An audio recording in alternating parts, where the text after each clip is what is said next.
Hello students, welcome back to my class. तो प्यारे बच्चों, आज मैं लेकर के आया हूँ आपके लिए कि how to fill correct form of verbs. और लास्ट वीडियो से हमारा ये सिलसिला चल रहा है। लास्ट वीडियो में भी हमने सीखा था कि किस तरह हम दिए हुए सेंटेंस के अंदर खाली स्थान में क्रिया की सही फॉर्म भरें। तो प्यारे बच्चों, लास्ट वीडियो में हमने देखा था कि कुछ ऐसे इंडिकेटर्स होते हैं जिनको हम एडवर्ब भी कहते हैं, कि यदि कौन सा एडवर्ब आएगा या कौन सा इंडिकेटर आएगा तो हमको किस तरह की वर्ब फॉर्म वहाँ पर लगानी है। तो इसी सिलसिले को इस वीडियो में भी हम आगे बढ़ाते हैं और यहाँ थोड़ी एडवांस लेवल की ग्रामर की हम बात करेंगे और ये देखेंगे कि हम सेंटेंस में ये कैसे पहचानें कि कौन सा सेंटेंस जीरंड है या किस सेंटेंस के अंदर पार्टिसिपल्स का यूज़ हुआ है या किस में इन्फिनिटिव्स का हुआ है, या जो सेंटेंस हमको दे रखा है कि वो कंडीशनल सेंटेंस है या वो पैसिव वॉइस है। तो इस तरह की बहुत सारी चीज़ें हैं। तो आज के वीडियो में मैं ये सारी चीज़ें क्लियर करूँगा आपके लिए और बहुत ही शॉर्ट ट्रिक यहाँ पर अपनाई जाएगी जिससे कि आपके जितने भी डाउट हैं वो सारे क्लियर हो जाएं। इसलिए वीडियो को पूरा देखें, बने रहें मेरे साथ। तो आइए शुरू करते हैं, लेट्स स्टार्ट। तो प्यारे बच्चों, इसको हम आगे बढ़ाते हैं। अब जैसे ये पहला सेंटेंस देखिए आप, स्वीट्स, और ये खाली स्थान है। यहाँ पर आपके लिए वर्ब दे रखी है सेल और हियर। अब यहाँ पर हम क्या भरें? यहाँ पर कोई इंडिकेटर भी नहीं है, यानी किसी तरह का कोई एडवर्ब भी यहाँ पर नहीं आ रहा। सिर्फ लिखा हुआ है कि स्वीट्स सेल हियर, यानी मिठाई बेचना हियर, हियर यानी यहाँ। अब हम क्या करें? यहाँ पर क्या हम इसमें क्रिया की पहली फॉर्म भरें? मान लीजिए हम भर देते हैं जैसे स्वीट्स सेल हियर, कि भाई मिठाई बेचती है यहाँ। अब मिठाई कोई बेचती यानी कर्ता यहाँ पर कोई एक्शन नहीं कर रहा।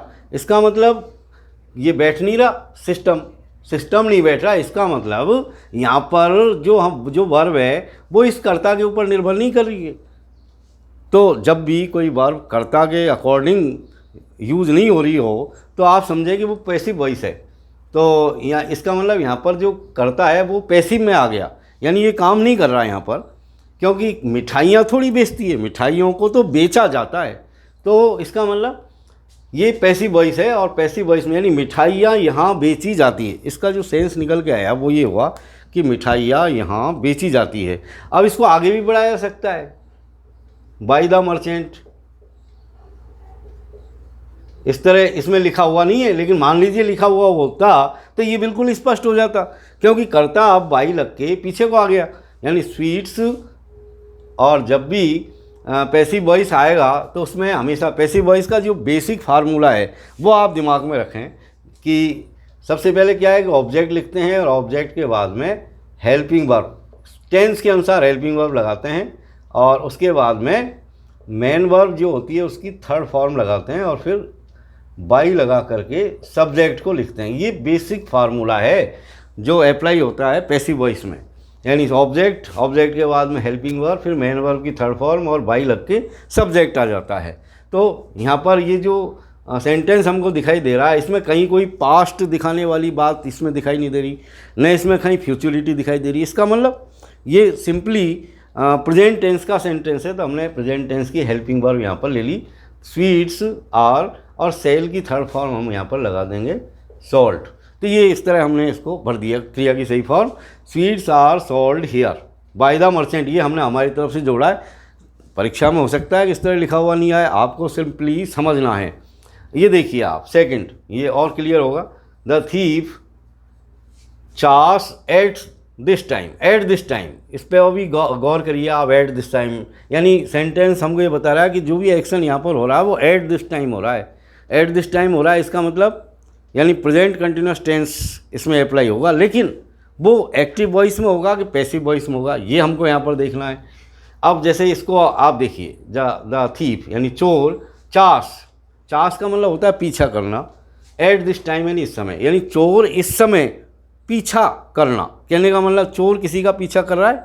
बिल्कुल ऐसा हो नहीं सकता, क्योंकि चोर का तो पीछा किया जाता है किसके द्वारा? पुलिस के द्वारा। अब इस सेंटेंस को भी हम आगे बढ़ा दें, मान लो बाय द पुलिस। तो the thief chars at this time by the police, यानी पुलिस चोर के पीछे भाग रही है, क्योंकि एट दिस टाइम जब आ रहा है तो इसका मतलब ये प्रेजेंट कंटिन्यूस टेंस है, और प्रेजेंट कंटिन्यूस टेंस में ही ये पैसिव में जाएगा। यानी बेसिक फार्मूला सेम बिल्कुल यही है आपका, यानी हेल्पिंग वर्ब, मेन वर्ब की थर्ड फॉर्म और बाई लग के सब्जेक्ट जो यहाँ पर हमने लिख दिया है एक्स्ट्रा रूप से।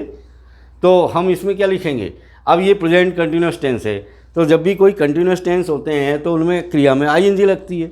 अब क्रिया में जब आईएनजी लग जाती है तो उसकी थर्ड फॉर्म लगाने के लिए हम क्या करते हैं, आईएनजी के लिए बीइंग और लगा देते हैं। तो थीप एक ही चोर है, तो इज हम यहाँ पर लिखेंगे, द थीप इज, और बीइंग,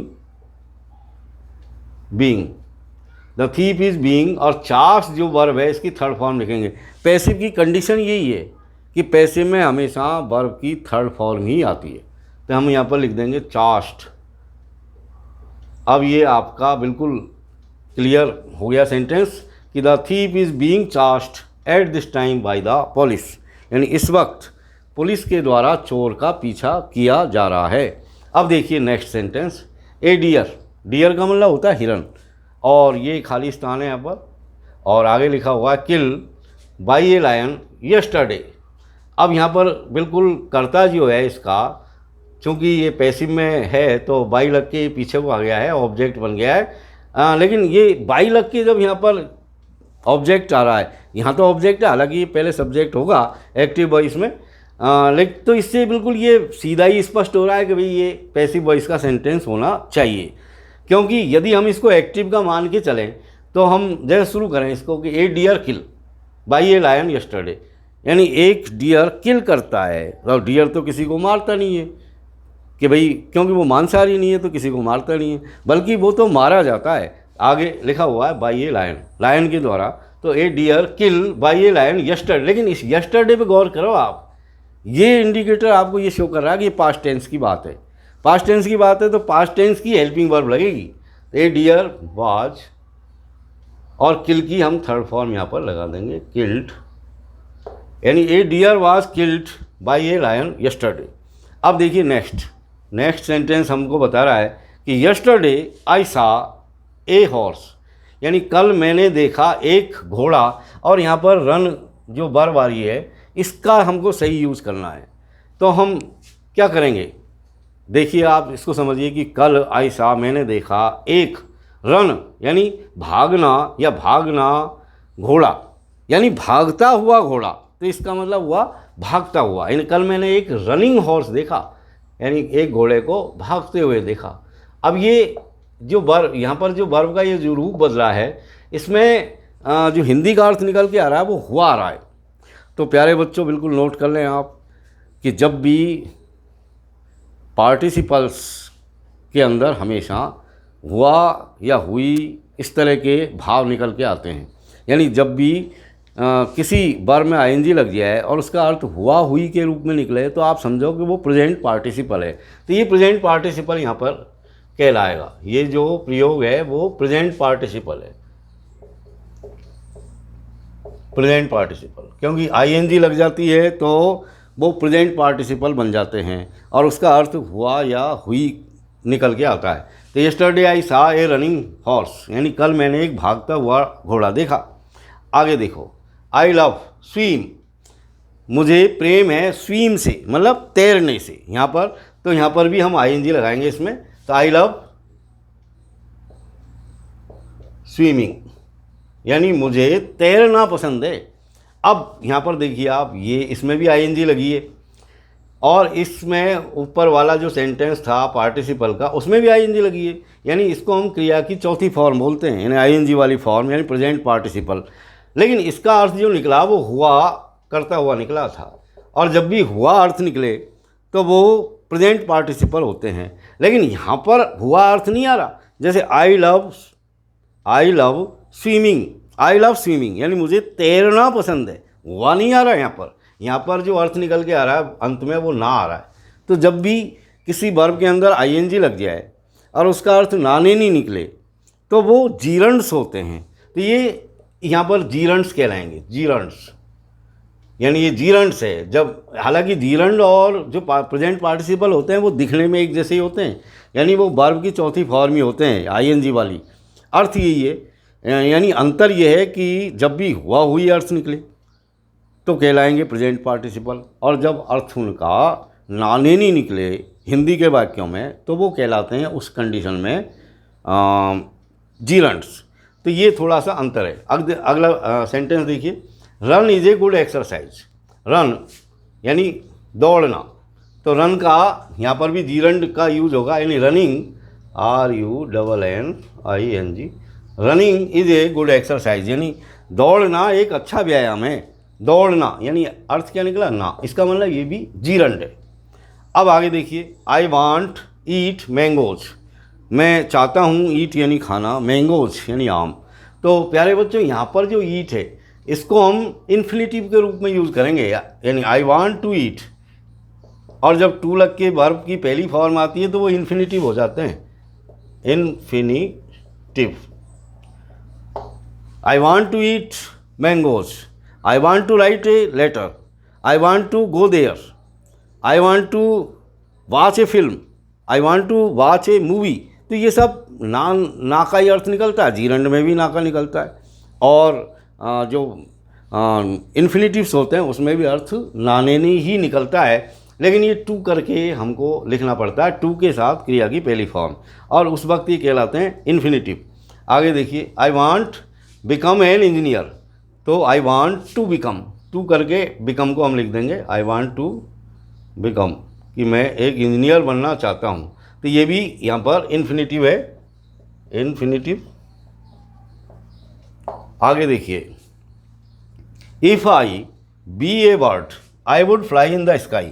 तो यहाँ पर जो यूज हो रहा है, दो फ्रेज हमको यहाँ पर दो क्लास दिखाई दे रहे हैं। If I be a bird, तो I would fly in the sky, कि यदि मैं बी, यानी बी का यूज हमको यहाँ के बी का ही यहाँ पर रूप लिखना है, कि मैं यदि एक बर्ड और तो I would fly in the sky, तो मैं आसमान में उड़ता। तो प्यारे बच्चों, ये एक तरह से इम्प्रॉबेबल कंडीशन है, और इम्प्रॉबेबल कंडीशन में जब इस तरह की कोई बात आए जिसके होने की कतई कोई संभावना नहीं है, तो उस वक्त हम आई के साथ, यानी जितने भी कर्ता होते हैं उनके साथ हम वर का यूज़ करते हैं, आई के साथ भी वर का यूज़ करते हैं, यानी सिंगुलर नंबर है तो भी हम उसका जो है वर का यूज़ करते हैं, क्योंकि वो पूरा नहीं होती, यानी वो शर्त पूरी यहाँ पर नहीं होती। If I were A bird, कि यदि मैं एक पक्षी होता तो I would fly in the sky, तो मैं आसमान में उड़ता। लेकिन चूंकि मैं पक्षी हो नहीं सकता और आसमान में उड़ नहीं सकता। आगे देखिए, वर्क हार्ड, तो आप बिल्कुल ध्यान रखें इस बात का कि जब भी कहीं कोई ऐसा सेंटेंस आए जिसके होने की कोई गारंटी नहीं है या वो फुलफ़िल नहीं हो सकती उसकी कंडीशन, तो उसमें आप वर्क का यूज़ करें खाली स्थान में। आगे देखिए, वर्क हार्ड लेस्ट यू, और फिर खाली स्थान है और फेल यहाँ पर लिखा हुआ है। तो यहाँ पर गौर करिए आप कि जब भी किसी वर्ड के अंदर किसी सेंटेंस में लेस्ट नाम का वर्ड आ जाए, तो जब लेस्ट आएगा तो हमेशा खाली स्थान में आप शुड भरेंगे, शुड, ये ध्यान रखो आप। Work hard लेस्ट you should fail, यानी कठोर परिश्रम करो नहीं तो आप फेल हो जाओगे। और यहाँ पर ये तीन सेंटेंस में आपके लिए लेकर के आया हूँ, और ये तीनों के तीनों जो सेंटेंस है ये आपके कंडीशनल सेंटेंस है। और कंडीशनल सेंटेंस में क्या होता है कि एक तरफ तो कंडीशन होती है, शर्त होती है, और एक तरफ रिजल्ट होता है, परिणाम। जैसे ये पहला सेंटेंस देखो, इफ़ यू वर्क हार्ड, यदि आप कठोर परिश्रम करते हो तो यू बी पास। तो ऐसा जब भी जोड़ा मिले क्लाजेज का जिसमें एक तरफ कंडीशन हो कि भाई यदि तुम कठोर परिश्रम करोगे तो तुम क्या हो जाओगे, तो इस तरह के जब भी आपको जोड़ा मिलेगा तो उसमें हम खाली स्थान में बिल या सेल भरेंगे या मे या कैन भरेंगे। अधिकतर हम बिल भरते हैं तो यू के साथ हम बिल यहाँ पर लगा देंगे। तो ये आपका, इसको हम कहते हैं ओपन कंडीशन या सिंपल कंडीशन, कि इफ़ यू वर्क हार्ड, या प्रोबेबल कंडीशन, तो मैं यहाँ लिख देता हूँ प्रोबेबल कंडीशन, प्रोबेबल यानी इसके होने की संभावना है, जिस कंडीशन के होने की संभावना है, यानी जिस शर्त का परिणाम प्रोबेबल है, संभव है, उसे हम कहते हैं प्रोबेबल कंडीशन या सिंपल कंडीशन। कि इफ़ यू वर्क हार्ड, कि यदि आप कठोर परिश्रम करते हो तो यू विल पास, तो तुम पास हो जाओगे। इसको हम इस तरह भी कह सकते हैं कि यदि तुम कठोर परिश्रम करोगे तो तुम पास हो जाओगे। तो ये पहली कंडीशन है, और पहली कंडीशन को हम कहते हैं probable condition. Probable condition, probable condition. Probable condition में यानी हर एक कंडीशन में एक जो है आपके दो क्लॉज होते हैं, इसको एक बार यहाँ पर समझ लें। यानी प्रोबेबल कंडीशन, तो इसका जो स्ट्रक्चर है वो इस तरह रहता है। पहले इफ़ वाले क्लॉज में यानी जो कंडीशनल क्लॉज होता है उसमें मेन वर्ब की पहली फॉर्म आती है, और दूसरा जो क्लॉज होता है उसमें शैल या विल, मे या कैन आता है। तो ये हमको देखना है ध्यान से कि प्रोबेबल कंडीशन जो होती है यानी सिंपल जो कंडीशन होती है उसमें इफ़ कंडीशन में, कहने का मतलब कंडीशनल क्लॉज के अंदर मेन वर्ब की पहली फॉर्म, और रिजल्ट क्लॉज के अंदर शैल, विल, मे या कैन का हम यूज करते हैं। ये सेकंड वाला देखिए, if you work hard you would पास। ध्यान देखो, ध्यान से देखिए इसको, ये जो सेंटेंस आप देख रहे हैं, if you work hard you would पास, यहाँ पर हम देख रहे हैं कि वुड आ रहा है। और जब भी दूसरे वाले क्लॉज के अंदर वुड आए या शुड आए या माइट आए या कुड आए तो वो इम्प्रॉबेबल कंडीशन कहलाती है। तो ये दूसरी कंडीशन हो गई आपकी इम्प्रॉबेबल कंडीशन। तो इम्प्रॉबेबल जो कंडीशन होती है उसका जो स्ट्रक्चर होता है वो इस तरह होता है, यानी इफ़ क्लॉज जो है उसके अंदर और दूसरा आपका रिजल्ट क्लॉज। तो इफ़ क्लॉज के अंदर हमेशा क्या होता है, मेन वर्ब की सेकंड फॉर्म या V2 आती है, V2, और सेकंड वाला जो भाग होता है उसमें कंडीशनल पास्ट आता है, जिसको हम या यहाँ इस तरह कहते हैं कि भाई शुड आ जाएगा या वुड आ जाएगा या माइट आ जाएगा या कुड आ जाएगा। तो इस तरह हम इम्प्रॉबेबल का मतलब होता है जिसके पूरे होने की कहीं कोई संभावना नहीं होती। जैसे ये सेकंड वाला जो था, if you work hard you would पास, यहाँ पर वुड पहले ही आ रहा है रिजल्ट क्लॉज में। तो हम ये जो कंडीशनल क्लॉज है इसमें वर्क, जो हमको वर्ब दे रखी है, इसकी सेकंड फॉर्म भर देंगे यानी वर्कड। तो ये आपका करेक्ट हो गया। अब if you worked hard you would पास, मतलब अर्थ क्या निकला इसका? अर्थ ये निकला कि यदि तुम कठोर परिश्रम करते हो तो तुम पास हो जाओगे। लेकिन ये अर्थ नहीं है इसका, हमेशा जो अर्थ है वो नकारात्मक निकलता है, नेगेटिव। यानी तुमने कठोर परिश्रम नहीं किया, तुम पास नहीं हुए। ये इसका सटीक उत्तर है। यानी सटीक जो इसका हिंदी रूपांतर होगा वो इस तरह है, क्योंकि ये अनफुलफिल्ड, ये इम्प्रॉबेबल कंडीशन है, यानी जिसके होने की कहीं कोई संभावना नहीं है। कि इफ़ यू वर्कड हार्ड यानी तुमने कठोर परिश्रम नहीं किया, तुम पास नहीं हुए। अब देखिए थर्ड वाला, और ये जो थर्ड वाला यहाँ पर स्ट्रक्चर है इसमें भी दो क्लॉज हैं। ये आपका कंडीशनल क्लॉज है और ये आपका रिजल्ट क्लॉज है। और यहाँ पर रिजल्ट क्लॉज के अंदर वर्ब दे रखी है आपको वुड हैव पास्ट। अब आपको यहाँ पर अप्लाई करनी है सही फॉर्म। तो यहाँ पर जब हम अप्लाई करेंगे तो उसका भी आप यहाँ पर देख लें। यानी तीसरी वाली जो कंडीशन होती है इनको हम अनफुलफिल्ड कंडीशन कहते हैं। अनफुलफिल्ड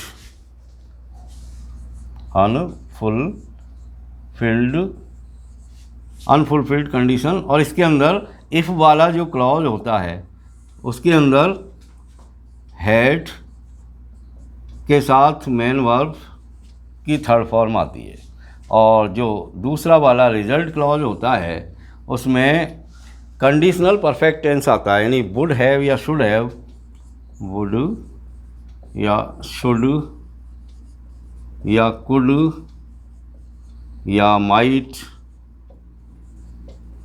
और उसके साथ हैव, और उसके बाद में मेन वर्ब की थर्ड फॉर्म आती है, जैसा कि यहाँ पर आ रहा है।